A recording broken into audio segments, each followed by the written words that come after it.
Rudar je štartal to sezono odlično, z 2 zmagama na gostovanju, medtem pa so doma izgubili proti Mariboru z 0:3.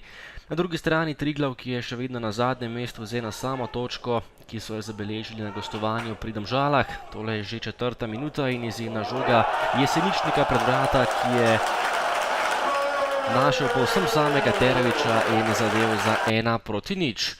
Vodstvo za Velenjčane, ki so nadaljevali dobre igre iz začetka te sezone, potem pa tudi prva priložnost za Kranjčane. Tokrat je poskušal Nukić, ki je bil eden izmed najbolj razpoloženih nogometašev Triglava v tem delu sezone, ampak na pravem mestu domači vratar Rozman.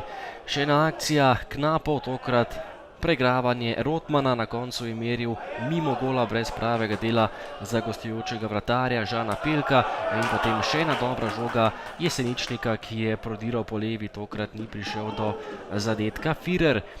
Do konca prvega dela še ena akcija na vsaki strani, najprej je mimo gola streljal Nukić, potem pa še priložnost za Firerja, tudi on je streljal previsoko, ostalo je pri izidu iz prvega polčasa 1:0. V drugem delu pa najprej priložnost za Eterovića, ki je bil spet nevaren po predložku odličnega Jeseničnika. Sledila je še ena priložnost za kranjski Triglav, tudi tokrat je meril Nukić, a bil nekoliko previsok.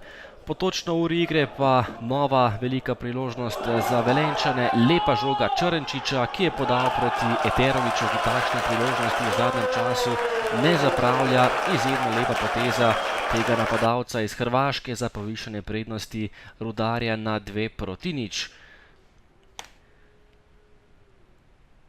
Četrti gol tega napadalca v letošnji sezoni in na vrhu prve lige je zaenkrat Mate Eterović. Velenjčani pa niso popuščali, najprej vdaleč meril Jahić, potem še enkrat prosti strel in tule je Rotman zadev gostujočega branilca v roko. Na koncu pa ni bilo 11-metrovke v korist velenjskega Rudarja.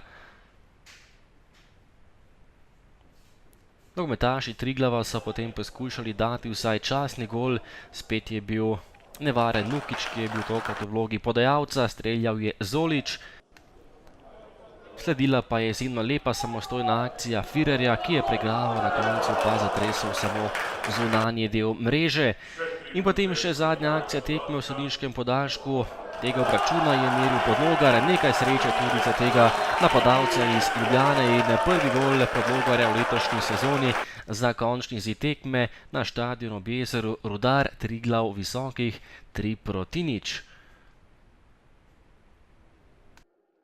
Domača zmaga, 3:0, 2x4